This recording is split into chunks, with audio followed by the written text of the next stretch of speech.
Hello and welcome to the Midday News.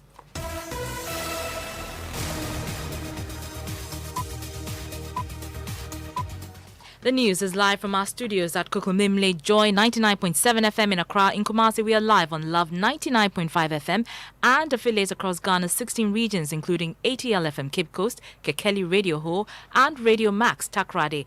Better still, download the My Joy Online app from the Play Store and App Store to listen live around the world. And coming up, unfortunate and founded and a desperate attempt to win political power. Government's response to former President Mahama's claims mismanagement of the Planting for Food and Jobs program could lead to food shortage next year. I didn't know that in addition to the many accolades that he's collecting along the way, that scaremongering has become a tool for him in his desperate attempt to win power in 2024. We'll hear from the Agric Minister, but are there challenges with the purchase of fertilizers for farmers? It's because of the COVID, the industrial slowdown in world economy. Fertilizer supplies have gone down and prices have shot through the roof. We are asking farmers to sacrifice in terms of pre-market prices. Also, former President Mahama comes under increasing criticism for his do-or-die comments. And later today on our social media political show, State of Play, it will be a do-or-die affair. Or it's going to be a do-or-die affair on State of Play. Will it not be? The expression is not new to political talk, but be given credit by a man who many have known not to talk like that. So the signals are whether or not the stakes are higher in the next election. Also, fix our roads, the plea of some residents of Oti region as they receive President Akufo-Addo, who's touring the area. Please, the only thing I can fix is that they should try and help from just country road. Very bad. But you say, contract and every site in tea. Aside West Kura, on Namuswa, Bijisa.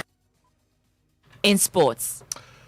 Allow football fans into the stadium. Advocacy coming from a medical doctor and football administrator ahead of Accra Hearts of Oak's crucial CAF Champions League preliminary round tie. Nathaniel Atto has details in 20 minutes. And as we count down to the first mini clinic ahead of this year's Joy News Habitat Fair, we'll hear from some tenants on the 2-year rent advance problem. When you are in the room crying, your time is almost to getting expired. Instead of them to take them that month that they've been taking, they will not take it. They will increase it once you are living in the room. More as EcoBank pledges its pension-backed mortgage policy can help in this situation. You are able to use your future pension as security to get 100% financing from your bank. So you don't wait till you go on pension to unlock those funds. You are unlocking it now. Stay with us for details.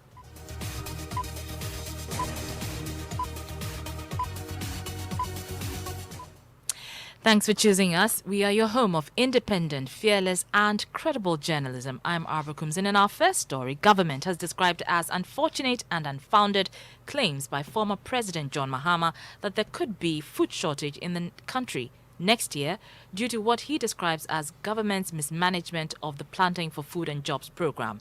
Speaking on Sunyain-based radio station Moonlight FM, the former president attributed the rising cost of crops to government's failure to fund the program, which he says was initiated by his administration.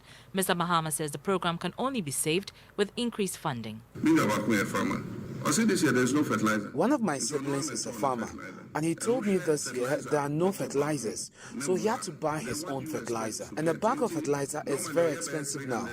He normally cultivates 300 acres of maize, but this year he had to reduce it. He couldn't even cultivate 80 acres. Because Planting for Food and Jobs, it has failed. And so probably there'll be famine next year because the Planting for Food and Jobs has failed. The Canadian funding has been exhausted and we need to sustain the program with our own money. But there's no money at the Finance Ministry. And food crops is going up astronomically. Someone who said, before this government took office, we had entered into an agreement with Canada for some investment into our agriculture. So when they inherited the funds, they christened it Planting for Food and Jobs. Planting for Food and Jobs. It was originally a program that we were working on. Well, Food and Agriculture Minister Dr. Usifri Akuto has been responding to the former president. He says the country is rather experiencing bumper harvest and exporting to neighboring countries due to sustained investment into the sector. He tells my colleague Elton Brobe the former president is misinformed. I didn't know that in addition to the many accolades that he's collecting along the way, that scaremongering has become a tool for him in his desperate attempt to win power in 2024. The facts are very clear. Ghana has the best food security situation in the whole of Africa, and that is well documented by the United Nations Food and Agriculture Organization, the World Bank, AGRA, and all the international organizations. Since 2017, when we started the Planting for Food program, we're exporting huge amounts of food to our neighboring countries across the range of tubers, of maize, rice, and other commodities. So if he says that there's going to be shortage of food in the coming year, I don't know what he's talking about. Last year, the government spent nearly 1 billion Ghana cedis on seed and fertilizer subsidies alone, in addition to the machinery and other things that have been imported for farmers to increase their production and their productivity. That generally we are having a situation where traders are coming from Kano in northern Nigeria, from Niger, from Burkina, to come and pick the excess that the farmers in Ghana have produced. So I don't know where he's getting his information that there's going to be food shortage. In fact, this year we're expecting a bumper crop. It's totally unfounded. He's just a desperate man trying to scare Ghanaians in terms of our food security, but it won't wash. But he raised issues about the unavailability of fertilizers. That is a key component in the agricultural sector. And he also has admitted that it's become a challenge. Yeah, but in his time, how much fertilizer was he importing for our farmers? It wasn't even 100,000 metric tons a year. We have gone all the way to 500,000 metric tons. And it's because of the COVID, the industrial slowdown in world economy. Fertilizer supplies have gone down and prices have shot through the roof. And we are asking farmers to sacrifice in terms of open market prices. It's nothing to really complain about. So that's Food and Agricultural Minister Dr. Owusu-Efiri Akoto speaking to my colleague Elton Brobe. So what's the state of food security in Ghana? We've been doing some independent checks, and a member of our research desk, Joseph Akablay, joins me in studio for more on this subject. Joseph, are we in danger of famine next year?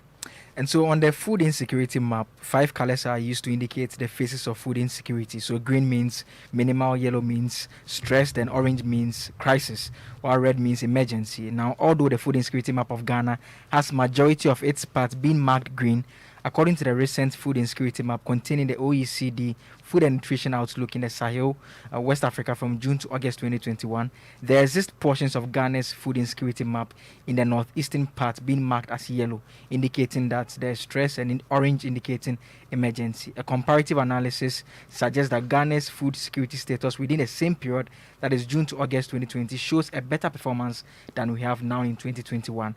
In fact, the entire map in 2020 was green with no other color. However, it is fair to say that Ghana is comparatively doing well in terms of food security in the sub-region. All right, many thanks, Joseph Akablay of our research desk. And we were scheduled to speak to the General Agricultural Workers Union. And when we do get them, I will bring you that interview.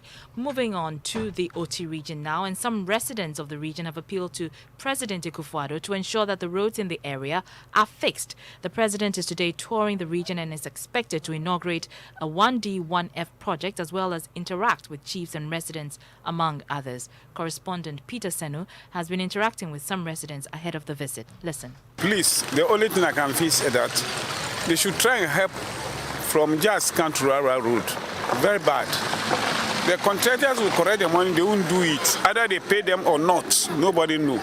So please, we want Mr. President to help for them to do it. That's only. The Jessican road is not good at all. Please, they should help us. Thank you.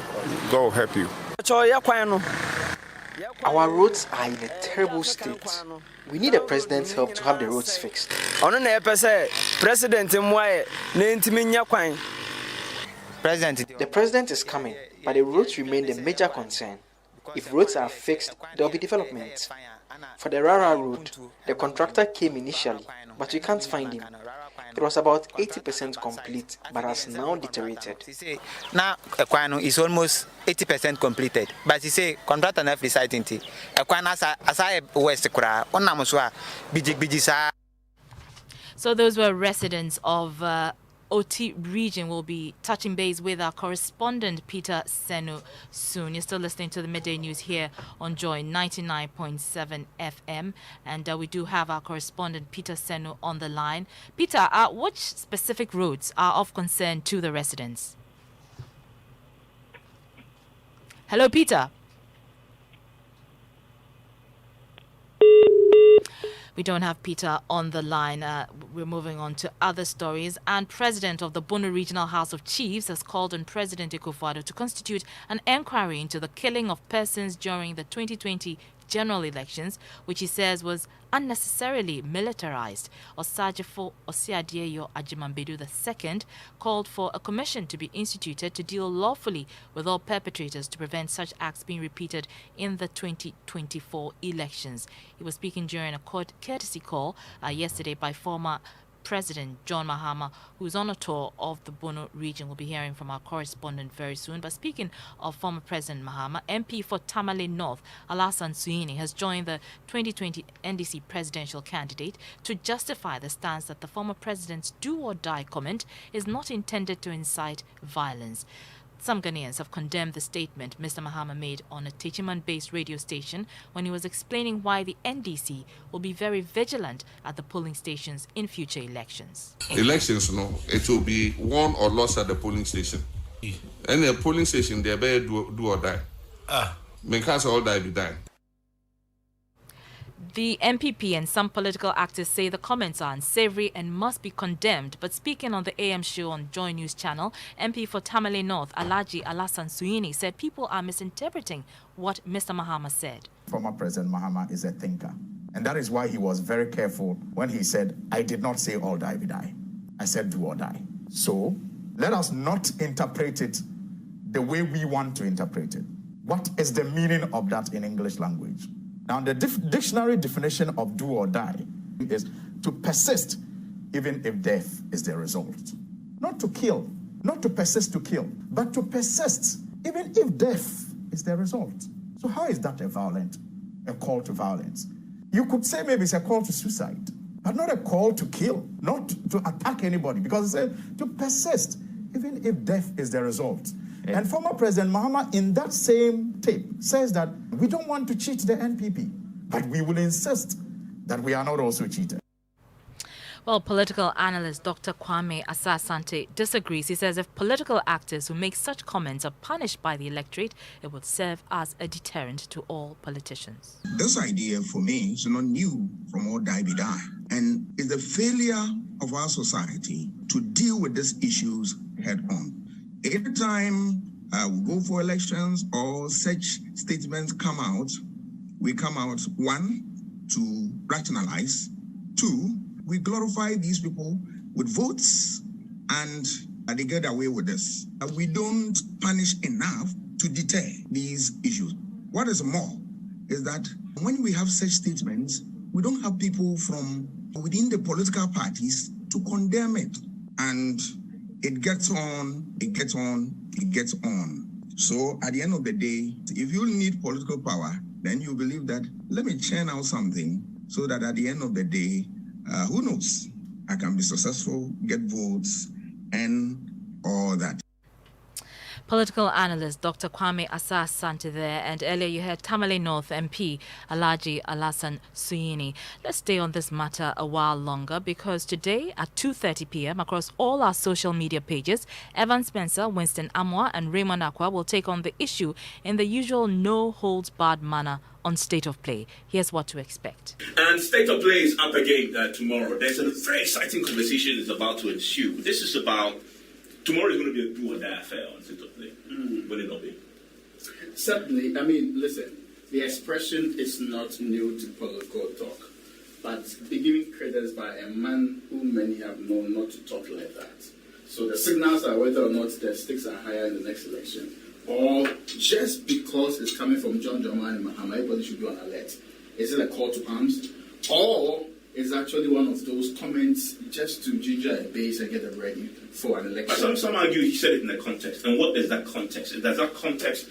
The thing is, he's come back. He's come back with an explanation but says he is not going to retract. So we're going to pronounce a verdict as we always do tomorrow. Yes. And by the way, it's going to be a do or die verdict. So you heard there Evans Mensah, Winston Amwa and Raymond Aqua.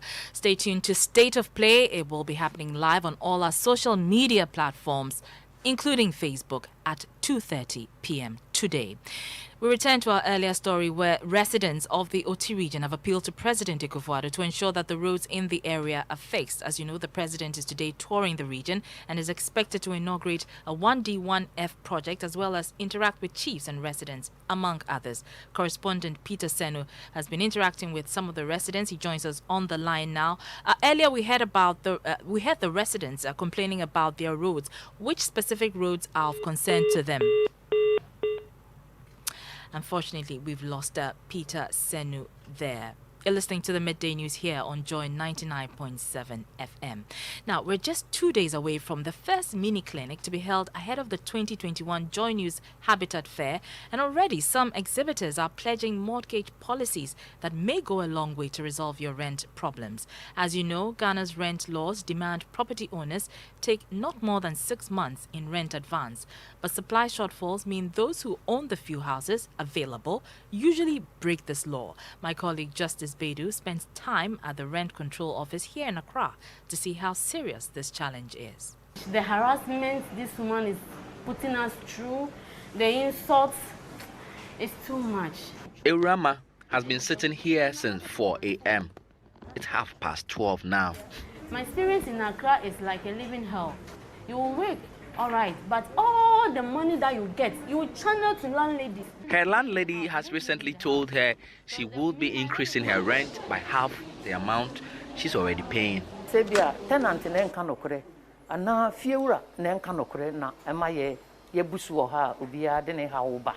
Ghana's rent laws, among many other things, bar people from taking rent for over 6 months.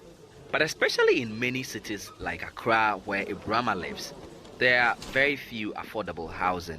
The number of people looking for a place to stay far outstrips the rooms available.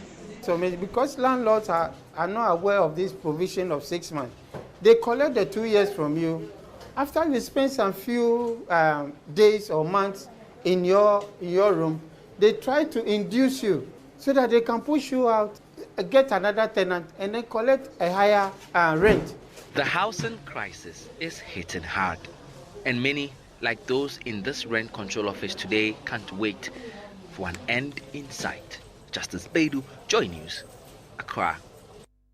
Well, at the Joy News Habitat, our headline Habitat Fair, our headline sponsor EcoBank will be exhibiting their pension-backed mortgage policy, which allows you to use your pensions to acquire a property that you can rent to own. Head of Advantage Banking at EcoBank, Winston Wobble, has more.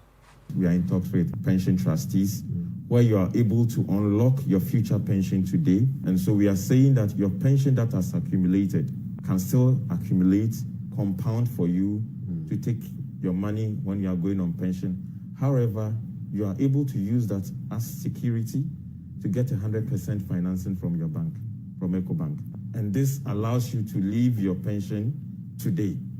So you don't wait till you go on pension to unlock those funds. You are unlocking it now. Head of Advantage Banking at EcoBank, Winston Wobble there. The first of our 4 mini clinics ahead of the big fair comes up this weekend at the Achimota Retail Center. That's on Saturday and on Sunday. Be sure not to miss it. Now, leaders of the Economic Community of West African States, ECOWAS, have suspended Guinea from all ECOWAS governing bodies with immediate effect.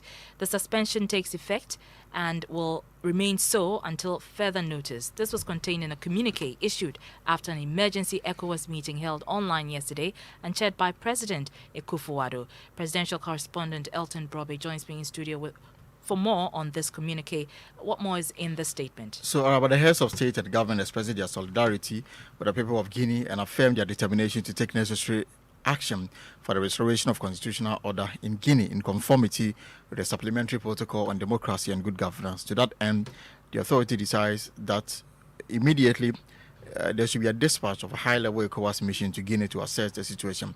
Also, the authority will review the situation in light of developments in the Republic of Guinea and the assessment mission report. And then furthermore, the authority calls on the African Union and the United Nations to endorse the decision as highlighted in the paragraphs provided. And the authority decides to remain actively seized on the matter as they look forward to these conditions being met by the Guinean authorities. And the communique also spoke about events in Mali. We know that there was some uprising there earlier. So, former President of Nigeria, Goodluck Jonathan, briefed the members on the outcome of his mediation role. The authority welcomes the relative calm observed in the country and takes note of the renewed commitment of the transitional authorities to respect the planned duration of the transition period. The authority also takes note of the lifting of the restrictive measures imposed on the former president of the transition, Mbador, and the former Prime Minister, Maktar Kwani. It calls on the chair of the authority to remain seized of the matter and of the conditions of detention of former senior government officials, particularly the former Prime Minister, Mr. Buba Maiga, persons of advanced age. Furthermore, the authority expresses great concern over the lack of progress in preparation for the different election-related activities scheduled for the end of February 2022. In accordance with the decision of the authority, it urges the transitional government to draw up rapidly a timetable detailing the calendar, reforms and priority actions to be undertaken, including the consensual definition of a legal framework for the elections. So we know that they were given up to November 2021 to return the country to constitutional rule. But according to Goodluck Jonathan, it doesn't look like there's commitment on the part of the military regime to see that through. All right, many thanks, presidential correspondent Elton Broby, with details of that communique issued after that ECOWAS emergency meeting yesterday. Well, in Guinea, it's business as usual as the new military regime announces full government operations with the reopening of airports and other ports of entry into the country. Here's military leader Colonel Mamadi Doumbouya. We are announcing the reopening of air borders and the resumption of commercial and humanitarian flights only. So that's the Guinean leader, Colonel Mamadi Doumbouya. You're listening to the Midday News here on Joy99.7 FM. Our top stories: unfortunate, unfounded, and a desperate attempt to win political power. Government's response to former President Mahama's claims mismanagement of the Planting for Food and Jobs program could lead to food shortage next year. Also, residents of Oti region appeal to President Kufuor to fix their roads as he begins a tour of the area today. Also, as we count down to the first mini clinic ahead of this year's Joy News Habitat Fair, we heard from some tenants on the 2-year rent advance problem, and we also heard from EcoBank, which is pledging its pension-backed mortgage policy can help in this situation. After the break, we have sports and more. Do stay.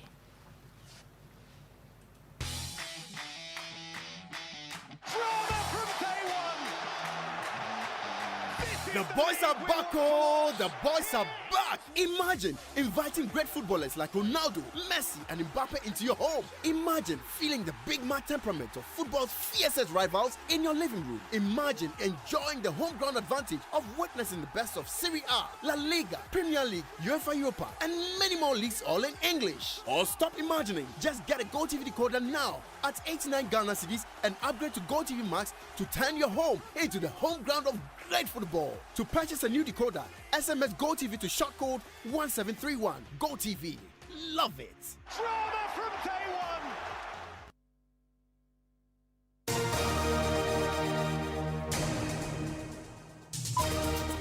You're welcome back to the Midday News. It's time for sports. Nathaniel Atto joins me in studio. What's popping? Well, Accra Hearts of Oak are expected to play CI Kamsa of Guinea in a CAF Champions League preliminary round encounter at the Accra Stadium. Now, this became necessary after political unrest pushed the Confederation of African Football to decide to have a one-off tie instead of the regular two-legged ties that determine these encounters. While we prepare for this game, however, a board member of Accra Hearts of Oak, Dr. Nyaho Tamaklo, is advocating for fans to be allowed into the Accra Stadium, which will host this game. He's been explaining. The numbers at the stadium is a bit concerned to us, At times I get a bit surprised. I think by now the Ministry of Youth and Sports should have done something about it. Because all over the world now, particularly in the big football world, people attend, matches in their full capacity now. And I don't see why that can't happen.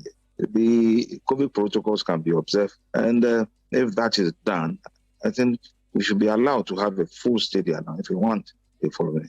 Our match with this Guinean side, we shall do our best to see if government will allow, full capacity attendance. And if that comes on, that would be of great help to us because we are losing a lot of money. And, football is money now. We have spent a whole lot of money, you have no idea. Dr. Nyaho Tamaklo there. He's a board member of Accra Hearts of Oak, and that's your sport. Many thanks, Nathaniel Atto. It's time for Tech Thursday, and today we put the spotlight on a new super armor designed by a Ghanaian engineer to help in evidence gathering during crowd control. Love FM's Kwesi Deborah speaks with the engineer, Emmanuel Rekubrobe. The body shield is built with a secret combination of metals, which makes it impenetrable to ammunition. It has cameras at the front and behind to record the scene and communicate with a central system of possible threats. Mr. Rekubrobe was inspired by the recent Ejura violence. The hand is also made of metal and is very thick for that matter to be able to block any anything that one wants to hurt you with. Yeah, I have in communication gadgets. That's a Motorola here, and then linked with earpiece, and then that will help you to actually communicate to people in your control room, so that when there is a problem ahead of you, they will be able to see through the cameras and then communicate to you. Possibly 100 meters away from you, there is danger. So turn right, turn left. These cameras and then the communication gadgets will be able to help the men in control. It could be in an armored vehicle. You have your backup team there monitoring your movement on the field, and then they communicate to you as to how to go about with your movement. So that's engineer Emmanuel Rekubrobe speaking to Love FM's Kwesi Deborah. Let's do our Clean Ghana campaign. And public health officers of the Accra Metropolitan Assembly seized and destroyed several bottles of self-made alcoholic concoctions, popularly called bitters, by squatters along the railway lines at the Kwame Nkrumah interchange. All alcoholic beverages need prior approval from the Food and Drugs Authority before they are sold on the Ghanaian market. But they were near fisticuffs as the squatters resisted efforts by the officers to shut down these illegal outlets operating along the rails. Manuel Karanting has more. We're tackling food hygiene. Food hygiene doesn't mean that we are going to chase only food sellers. Whatever business you are operating that is likely to have any relationship with edible food, we are tackling you. Head of Environmental Health Unit at the Accra Metropolitan Assembly, Joseph Asitanga, with details of the exercise which focused on the enclave around the railway at the Kwame Nkrumah interchange. Within the thick slum of makeshift structures in the area were several illegal drinking spots selling unapproved local gin staffed with herbs and tree barks. The herbs are even more medicinal than foreign liquors. We have the mahogany and so many others. I don't drink raw akpeteshie. When I drink the mixtures, they increase my libido and boost my sexual performance.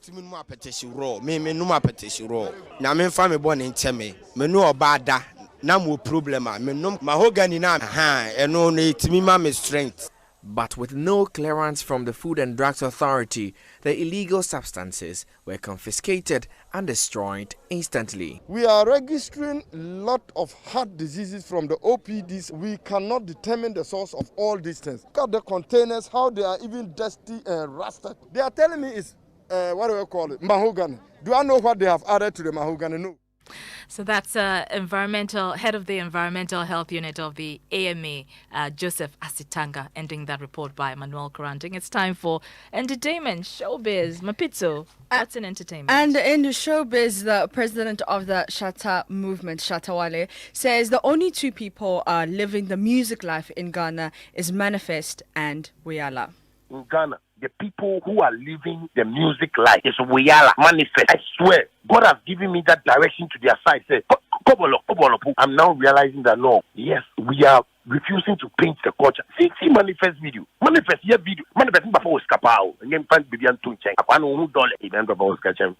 you look at the kind of videos Manifest shoot. What you think that Manifest I don't know you know say think me weeping